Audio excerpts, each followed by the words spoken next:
This podcast is a production of TSA Arts Watch. Alison Reny has been a dance instructor at TSA for 15 years now, and she has built quite the reputation for herself and her yearly show Limitless. Each year, parents, faculty, students, and the public race to buy tickets to the 2 showings at the Valentine Theatre, and every year tickets sell out. This episode, we're going to hear from Alison and one of her advanced dancers, Ava Hall, to find out how they found themselves here at TSA. Hi, my name is Maya. Hi, my name is Lucas. And we'd like to welcome you to this year's second episode of the TSA Beat.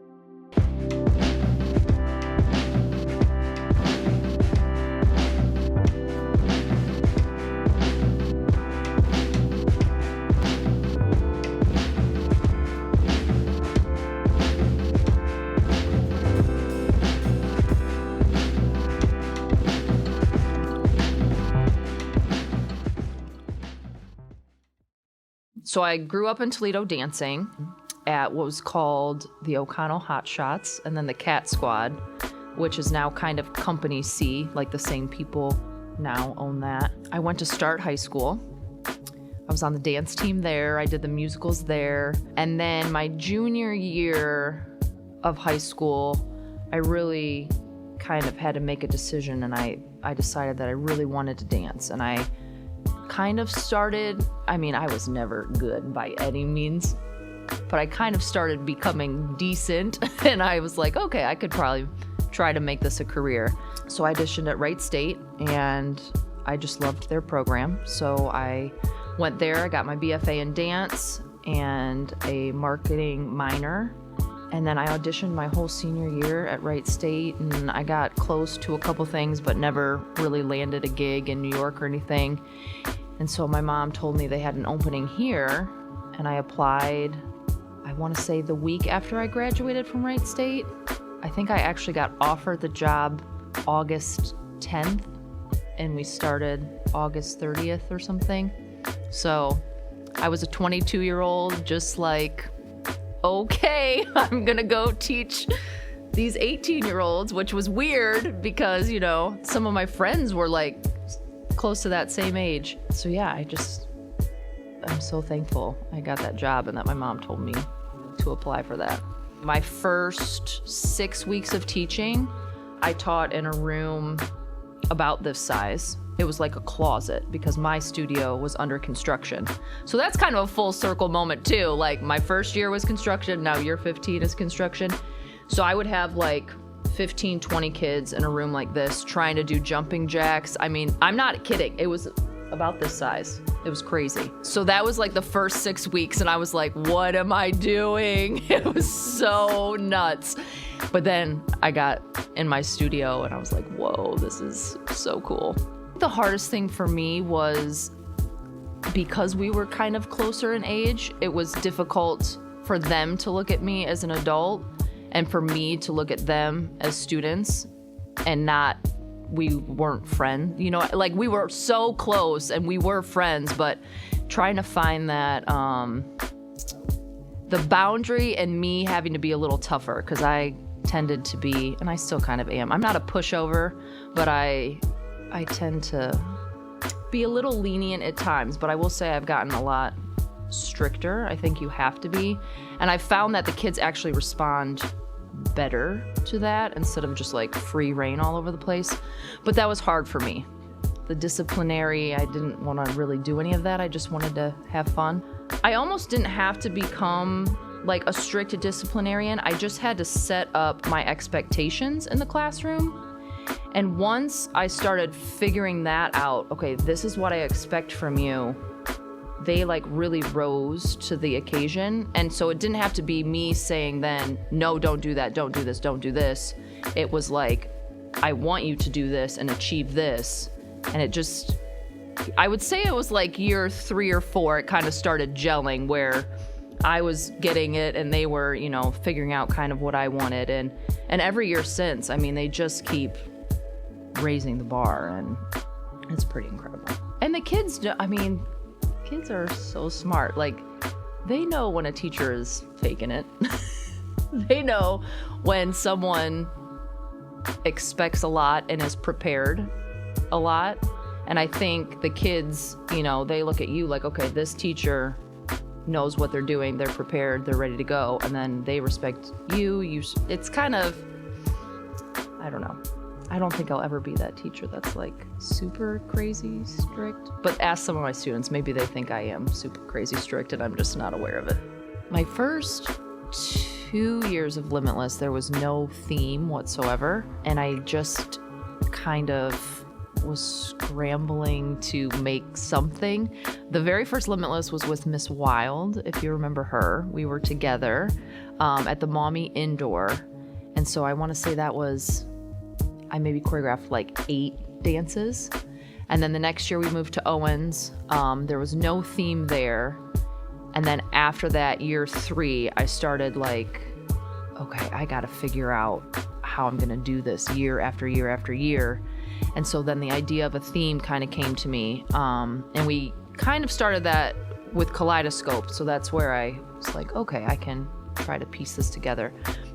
So my 3rd year was New York to LA. So like the whole first act was musical theater. And then the second act was all contemporary, like LA kind of emo, I don't know, weirdness. So then I just started doing themes from there. And that really helps me focus my brain because there's just so many different ideas that you can actually do. For example, the history year, I figured out, okay, what are a couple of prominent times in history that I think could be beautifully told through dance.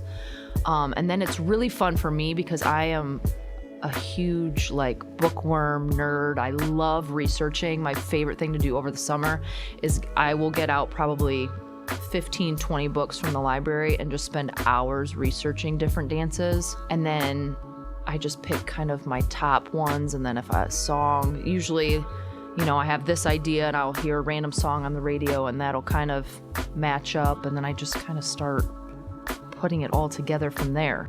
I've danced since I was 3. In 6th grade and 7th grade, I had Miss Wild, and I was in intermediate 1 for both years. And then I auditioned for stage in 8th grade and made intermediate 1 for that. And I knew I wanted to stay in her class until I graduated, so I just continued to work hard. Got into intermediate 2, next year advanced, and I'm still there. Limitless is arguably the largest production put on by TSA, excluding Kaleidoscope. Every year, it features dancers in both the middle and high school stage classes. Miss Reny choreographs the dancers herself, picks out the theme of the show, and carefully selects the music. The entire production takes over a year to choreograph and structure before it can debut. How does Miss Reny and our TSA dancers adequately prepare for a show this important to the school, and what roadblocks do they stumble on along the way? Like the first 10 dances usually come not easily, but they come a little bit more organically, and the ideas, you know, usually flow. And then once I get past those 10 dances, it's kind of becomes a little harder. Like, okay, I still have to get 12 or 13 more. Like, what ideas am I going to do now? But a lot of times, that's when the best dances come out, because I really have to like force myself to go deeper and find something else, not just like surface level. So I'd say there's always that moment, and it's usually like hits me right around Christmas break, like, oh man, I have so many more dances to do and I only have 2 months to do it. So that's usually kind of like a roadblock. It feels stressful and overwhelming because there's so much to do, but like lighting, for example, I just love it. It's one of my favorite things to do is like visualizing the lights. So writing all of that out, and obviously Johannes and Tim at the Valentine are just so awesome. So they help me a lot with that, but that is really time consuming. Really, really time consuming. But it makes such a huge difference, I think, personally, when you can add on, you know, not just lights up and watch a bunch of dancing happening, you can add these light cues and this feeling. I think it makes a big difference. So what I usually do for the big production numbers is if I have a song, I'll break it down in about 20-second chunks and I'll decide which class goes where, and then bring them all on together for the end. And I map it out, like in my notebooks, I draw these little tiny dots for every single person, and I figure out where everybody's gonna stand. And they're, you know what, actually, okay, this is kind of a side note. I hope this ends up answering your question. But I put them together and I'll say, okay, this class, you guys are this row, so you're gonna be like in wing 2 at the theater, and then these people will be behind you, these people will be in front of you. And it usually works out pretty well, but when I really knew that we had the system down was during COVID, and we did that whole virtual show, and over Zoom, I'm holding up these sheets like, okay, here's your little dot, and like trying to show formations, and then we'd show up at the park and they would know exactly where to go. It was like the craziest thing in the world. They knew exactly, you know, this diagonal, this. We'd learn the whole dance over Zoom. They'd show up and we'd shoot the whole thing in like 45 minutes. And so stuff like that, I think, is what I'm most proud of, that I'm able to, that these dancers can work like in a professional setting. And a lot of them go on to college and they're like, yeah, we already have learned all of that. And I know that's how it is for a lot of the teachers at TSA. Like they're, you know, Mr. Wellens is getting his kids ready to go on. Desmond, like everybody is really preparing their kids to go on to college. So much so that a lot of times they come back and they were like, well, freshman year was kind of boring because we already knew all this stuff, which is pretty cool too. So it does get overwhelming, but the reward of seeing them all up there together is always so worth it. I really enjoy doing dress rehearsal and 5th floor. Those are like my favorite parts. And I just like watching all the dances, supporting my teammates. Dress rehearsal, I like seeing all the dances come together. It just looks like the show's actually here. It becomes more real. There's a lot of like waiting, like, cause there's so many lighting cues. So there's just a lot of like waiting on stage, waiting for them to get those cues. So that's probably my least favorite part. The first time, one of our first rehearsals is at the 5th floor, and Advanced and Intermediate 2, we spent all day there running our dances just so we have more space and get a feel for the stage without a mirror. And then later in the day, Intermediate 1 and beginning classes come, we watch their dances. It's more of like supporting each other and just getting practice in and building our confidence up. And it's also like getting a feel for the Limitless company too, because some people, again, have never danced before, so this is like super new to them. And some of us have danced for like so many years, so they just have to like get the feel for it, and then it helps everybody work together as a team when we have those too. Every year we have a 5th floor like stretch across the floor type of thing with everybody in stage, beginning, advanced, all the levels. In advance, we go into groups and we make up like workouts. So like one corner we'll do abs, one corner we'll do like stretching, different things, and then we'll go across the floor. And then after that, we all get in a circle. Reny gives her little speech, and sometimes she cries. But we all wish each other good luck and good for the next 2 days. It's a lot. Like, even when I'm going to bed, my brain is going a million miles a minute. Like, I'll be thinking of these dances until I go to bed. Or like even when I'm getting ready, I'll be playing the music, just like getting it in my head before the show. She definitely gets like more stressed out, but once it's the day of the show, I feel like it's a breath of fresh air for her, because she's like, she knows she did it. Like now it's just in our hands. Like she can't do any more. Yeah. But I feel like it's more stress on the dancers for that part, but it's fun. About 2 weeks before we go to our 5th floor rehearsal. So we get a 5th floor rehearsal at the Valentine the week before Tech Week. I get stressed out because, and I think what is hard for the kids to see through my eyes, and it's hard for me to see their point of view, I get stressed out because I want them to do so well, and I can feel them getting overwhelmed and starting to get nervous, and so I try to really hash all of that out beforehand, so when we get to the theater, it's like 98% fun, because we've worked all year for it. You don't want it to be miserable while you're there. So I try to really hash all of that out in class, so then when we hit that 5th floor, they're there and they're ready to go. And then if they hit those dances and they nail it, then we have like 2 weeks of just pure fun. And there's always something stressful that'll happen. Like this piece, the lights won't work, or there's a prop added in here. Like, there's stress throughout Tech Week, but I try to really nail it down so we just have a good time. Because I want the kids to look back and be like, that was so fun, I want to do it again, not, that was so stressful, get me out of here, I never want to take Reny's class ever again.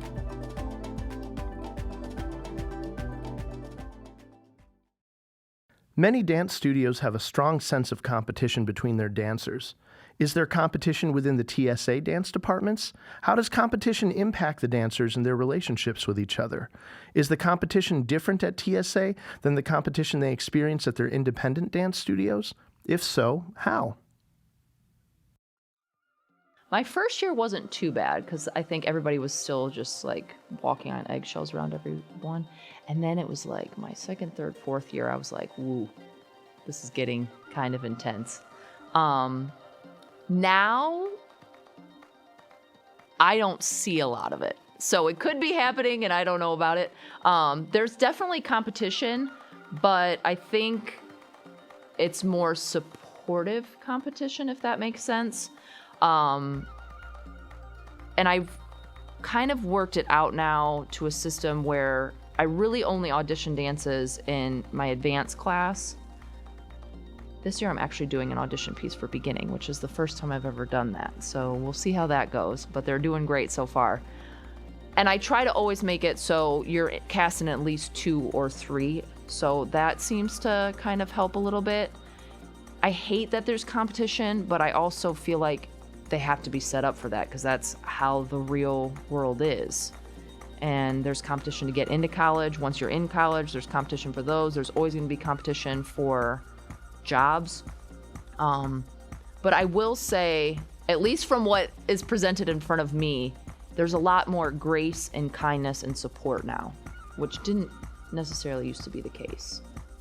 Limitless has always been a really close family, especially like advanced stage. We act more as sisters than classmates. We really just like to work together, spend time together. Even the lower levels, they don't know each other as well, but they still get to like work together and act as a family. It's like you're working together, so I feel like you have to work together all the time, even when you're not on stage. So once you form those friendships, it's like you can look out for each other, you can work together, and just work as a team more once you have those bonds as a friendship. Advanced stage, we spend 2 hours of our day there, so we already spend a lot of time there, and we're there every single day. So we are already like together all the time, including like the other classes. They have to go through like a bunch of dances that they have to learn. Some of them haven't even danced before. So they still have to like work together, find those bonds, and even when they're on stage, they have to work together and watch each other and be there for each other. A lot of people think we're really mean or like really intimidating, but I feel like all of the stage classes really just want to cheer each other on and have their teammates back. It's never like competitive, you know? We all just want to be there for each other and support each other.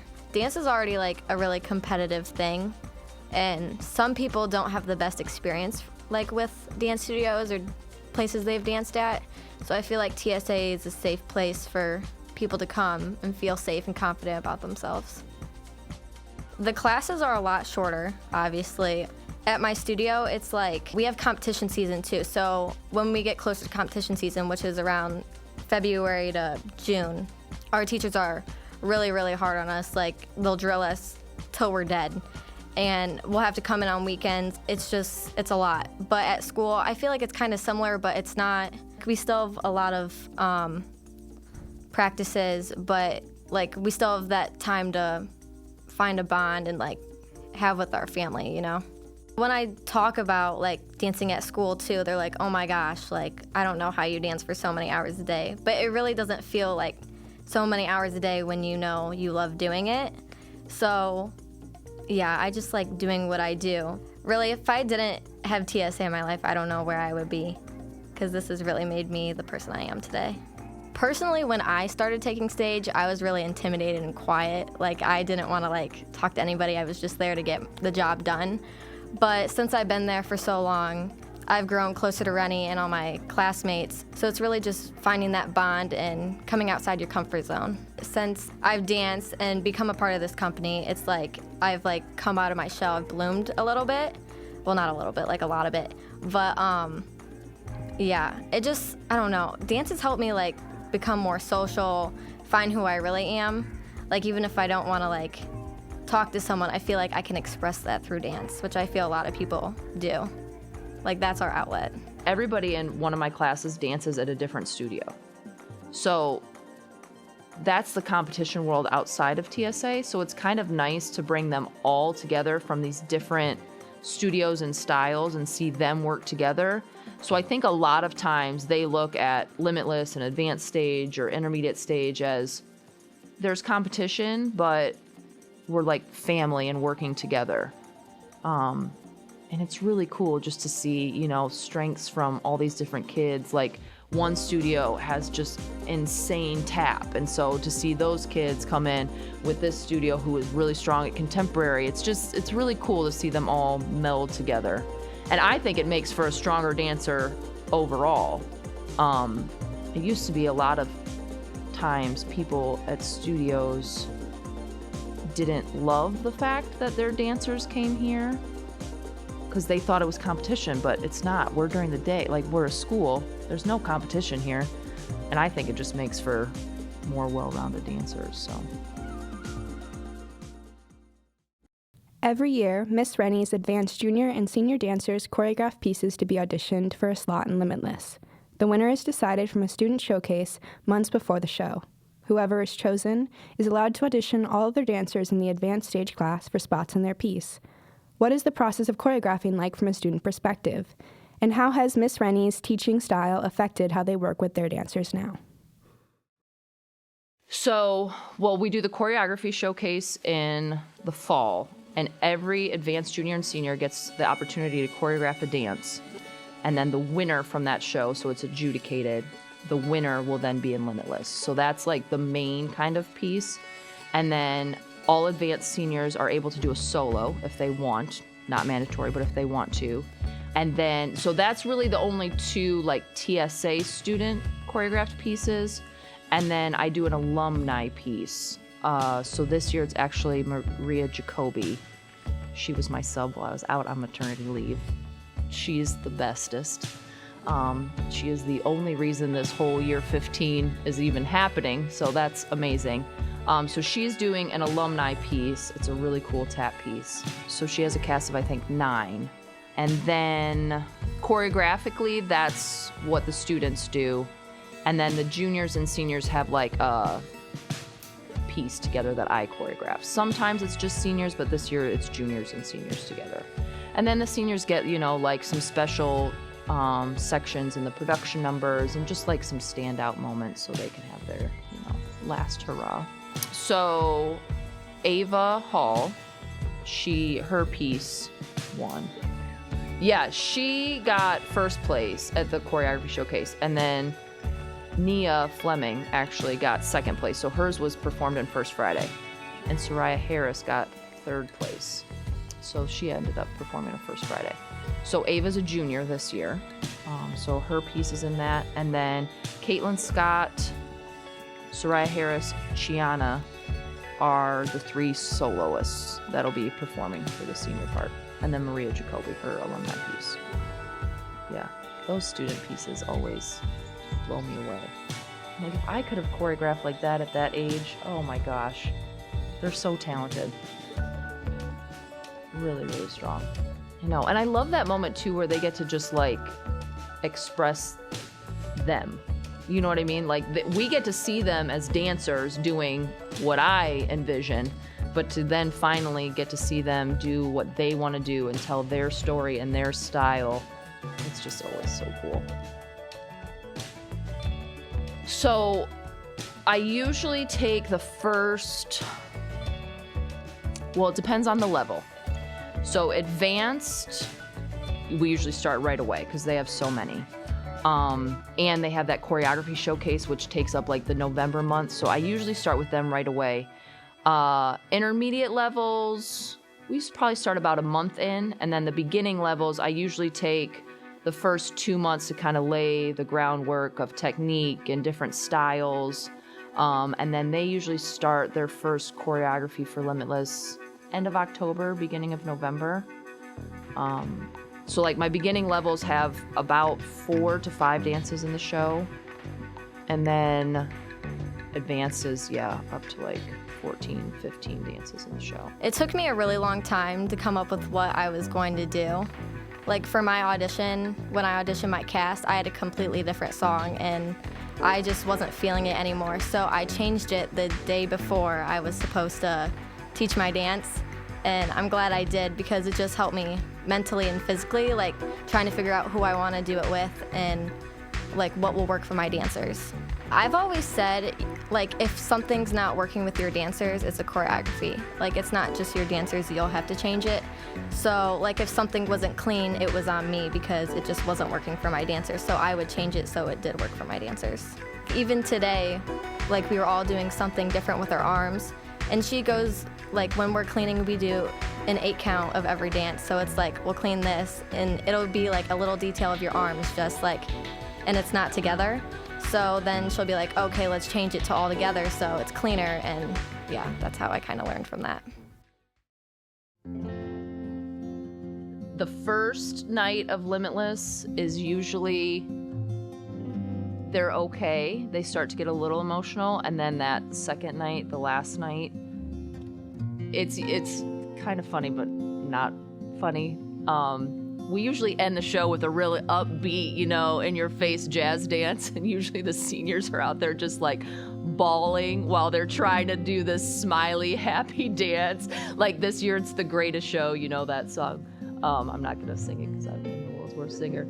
So everybody's like clapping and singing and having fun, and they're just like, just like crying but trying to smile.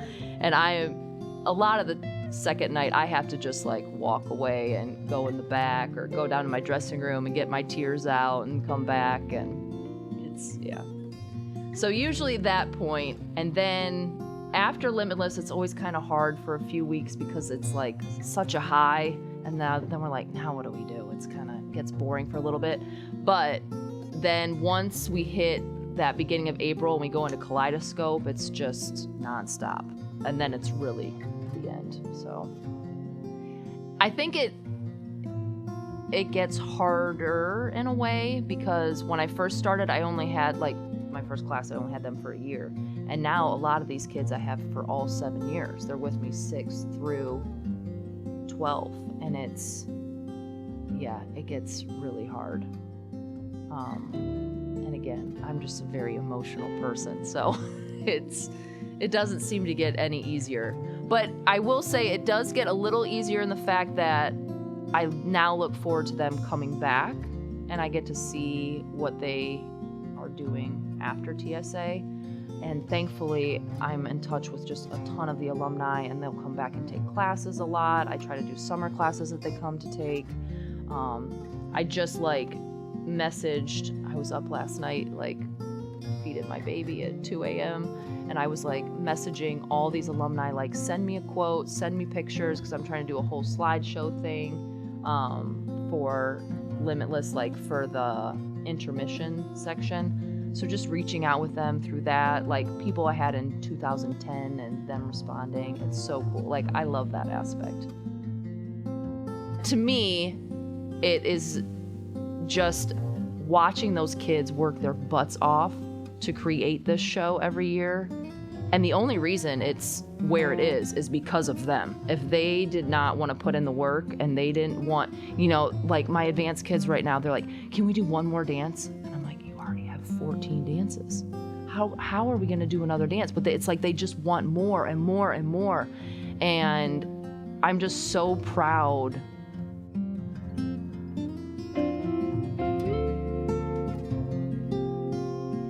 The TSA Beat is a production of Toledo School for the Arts and is available on TSA streaming service ArtsWatch. You can find other TSA productions and performances on ArtsWatch by visiting ts4arts.org. That is ts4arts.org. Or find us on Facebook, Twitter, or your favorite social media outlets. Special thanks to all of our guests, TSA faculty Alison Reny and TSA student Ava Hall. This episode was written and produced by Maya Fillion-Ritchie and Lucas Madrazo. Music and score for this episode provided by Lucas Madrazo and Dream Louder. Thank you so much for listening.